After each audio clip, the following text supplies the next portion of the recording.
हुनर तो यहाँ सब में होता है, किसी का छिप जाता है और किसी का छप जाता है। और बोला जो उड़ने का शौक रखते हैं वो गिरने का खौफ नहीं रखते। नमस्कार प्यारे बच्चों, देखो बहुत अच्छी अपडेट है हरियाणा कौशल रोजगार निगम की। एक तो आपकी जो सैलरी है वो निर्धारित तो हो चुकी है।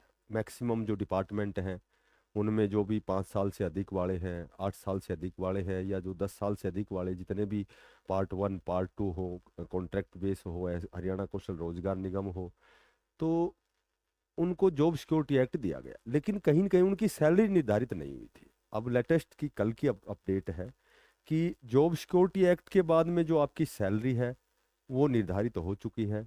ठीक है, क्योंकि जो एसओपी है वो अभी जारी नहीं हुई है, पर एसओपी से पहले ही आपकी जो सैलरी है वो निर्धारित हो चुकी है। कल का जो लेटर है आपने देखा होगा कि जो सैलरी है वो लगभग पंचायत विकास विभाग का लेटर है। उसमें कुछ एक क्लर्क हैं जिनकी पहले जो सैलरी क्या थी, उसके बाद में उनको डीए कितना दिया गया है, उनकी जो बेसिक सैलरी क्या बनाई गई है, वो आप सभी को पता है। 5 साल तक वाले को 5% इंक्रीमेंट, 5 से 8 साल वाले को 10% इंक्रीमेंट, और जिसका जो कार्यकाल है 10 साल से ऊपर हो गया तो उनकी जो सैलरी है उनका जो इंक्रीमेंट है वो 15% तय किया गया है। ठीक है, तो वो जो पंचायत विकास विभाग में जो सैलरी है उसमें पहले क्लर्क के पद पर जो बेसिक पे थी 21,700 थी।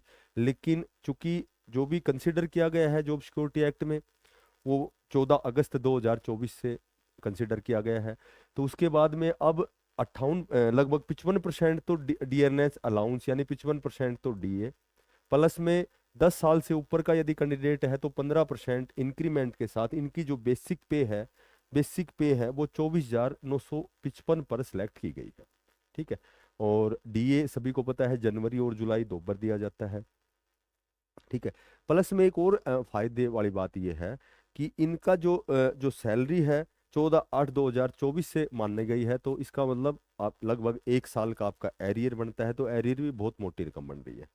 तो एक तो सबसे बड़ी खुशी की बात तो ये है कि आपकी सैलरी फिक्स हो गई है। एसओपी की यदि हम बात करें, सर्विस रूल की यदि बात करें, तो 1 अगस्त को मंत्रिमंडल की बैठक बैठक है, तो उस बैठक में वहाँ सारी चीज़ें आपकी निर्धारित होंगी, जो भी आपके सर्विस रूल हैं, जो जो आपके फायदे मिलने वाले हैं आपको।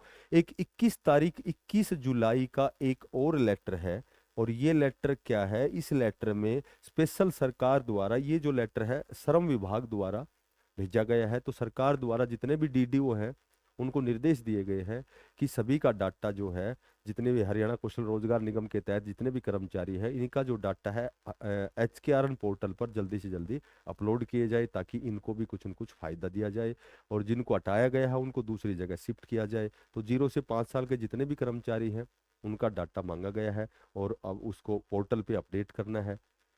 तो अब लास्ट में जो बात बच गई वो short list message offer letter की, तो वो भी मैंने आपको पहले बताया था कि शायद वो आपका 1 अगस्त को जो मंत्रिमंडल की बैठक है तो उसमें ये मुद्दा उठाया जाएगा। तो बहुत जल्दी आपका ये शॉर्ट लिस्ट का मैसेज, क्योंकि आपके जो विभाग द्वारा जो लिस्ट है वो तैयार की जा चुकी हैं, अब सरकार द्वारा अप्रूव किया जाएगा, तो वो मेरे ख्याल से अगस्त का जो फर्स्ट वीक आएगा उसमें मैक्सिमम आपकी पॉसिबिलिटी है कि आपको जो नियुक्ति दी जाए, शॉर्ट लिस्ट के मैसेज आपके भेजे जाए, आपके ऑफर लेटर दिए जाएं, जितने रिक्वायरमेंट है उस हिसाब से आपका जो जितने भी टीजीटी पीजीटी जेवीटी जितनी भी सीटें वैकेंट हैं, तो उस हिसाब से आपकी लिस्ट तैयार हो रही है और आपके जो शॉर्ट लिस्ट के मैसेज हैं वो आने वाले हैं।